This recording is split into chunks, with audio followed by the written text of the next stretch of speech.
नमस्कार. चित्रपटसृष्टीतून एक अत्यंत दुःखद बातमी समोर येत आहे. ज्येष्ठ बॉलिवूड अभिनेते आणि कथ्थक मास्टर वीरू कृष्णन यांचे निधन झाले आहे.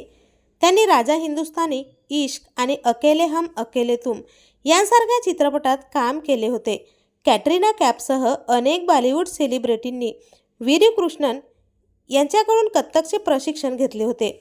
पंडित वीरू कृष्णन यांनी त्यांच्या कारकिर्दीत अनेक चित्रपटात काम केले. मात्र त्यांना आमिर खान आणि करिश्मा कपूर यांच्या मुख्य भूमिका असलेला सुपरडुपर चित्रपट राजा हिंदुस्तानीमधून प्रसिद्धी मिळाली. या चित्रपटात त्यांनी त्यांच्या अभिनयाने चाहत्यांची मने जिंकली व या चित्रपटातून ते घराघरात जाऊन पोहोचले होते. मात्र त्यांच्या मृत्यूची बातमी समोर येताच असंख्य चाहत्यांनी त्यांना सोशल मीडियामार्फत श्रद्धांजली वाहिली असून चित्रपटसृष्टीत कधीही भरून न निघणारी पोकळी निर्माण झाली आहे.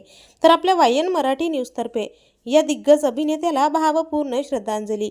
मनोरंजन विश्वातील अशाच नवनवीन अपडेट्ससाठी चॅनलला नक्की सबस्क्राईब करा.